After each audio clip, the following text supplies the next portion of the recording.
আজি আমাৰ গোসাইগাঁও ই rickshaw workers ইউনিয়নত আজি গোসাইগাঁও বাছ ষ্টেণ্ড প্ৰাংগণত আজি আমাৰ আগৰ যিটো তিনিটা কমিটি আছিল, এই তিনিখন কমিটি ভংগ কৰি আজি নতুন কৰি কমিটি গঠন কৰা হ'ল। এই কমিটিত সভাপতিত্ব বনাইছে আজিৰ এই সম্পাদক শ্ৰী লালজী ব্ৰহ্ম। আজি আমি 21জনীয়া কমিটি গঠন কৰিলোঁ।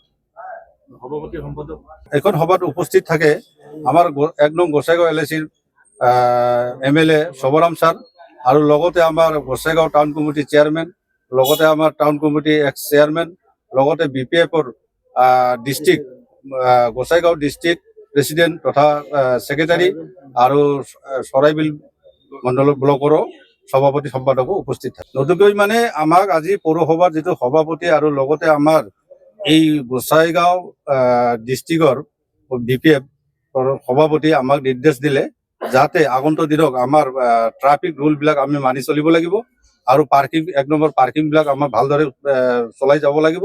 আৰু গতিকে আৰু তাৰ পাছত যদি আমাৰ কোনোবা যদি বাহিৰা ই ৰিক্সাবিলাক আহে, এইবিলাকক আমি বাহিৰৰ পৰাই আমি কিবা কৰি পঠাই দিম। আৰু লগতে আমাৰ টাউন এৰিয়াত যিমান ই ৰিক্সা আছে, আমাৰ 500খন ই ৰিক্সা এই আমাৰ টাউনত চলাব পাৰিব বুলি আমাৰ হৈছে।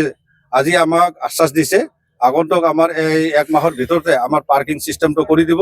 লগতে আমাৰ যিমান ই ৰিক্সা আছে আমাৰ গোসাইগাঁৱত আমাৰ সকলোৱে ইঞ্চুৰেঞ্চ কৰিব লাগিব। 1 নম্বৰ কথা ইঞ্চুৰেঞ্চ আৰু লাইচেন্স, এইবোৰ কাগজ পাতি চব অ'কে থাকিব লাগিব। আৰু লগতে আমাক এই পাৰ্কিং চিষ্টেমটো আমাক কৰি দিব বুলি আমাক আশা দিছে।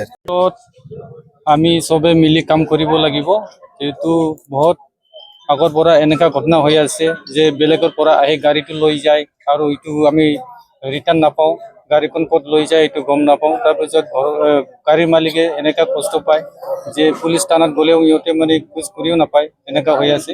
সেইটো কাৰণে আমি সেইবিলাক বহুত সাৱধানে আমি কমিটি বনাম। কমিটি বনাই কিনি আমি সেইটো অলপ চাৰ্জাৰী কৰিম আৰু যাতে এনেকা ঘটনা নহয়। আৰু সদস্য সন্তুষ্ট হৈছে আমাৰ এই এডভাইজাৰ চাহাব আছে, আমাৰ অনুজ শাহ আৰু এইফালে চহৰ আলী, শান্তি ঈশ্বৰ নাৰ্জাৰী, ইহঁতো মানে আব্বাছ আলী আছে, ইহঁতে মানে আগতে আছিল পুৰণা বডিত। ইহঁতে মানে মন খুচি হৈ ইহঁতে মানে কিবাটো কৰি দিছে। ইয়াৰ কাৰণে আমি বহুত ভাল পাইছোঁ। এতিয়া আমি নতুন বডি গঠন কৰিলোঁ।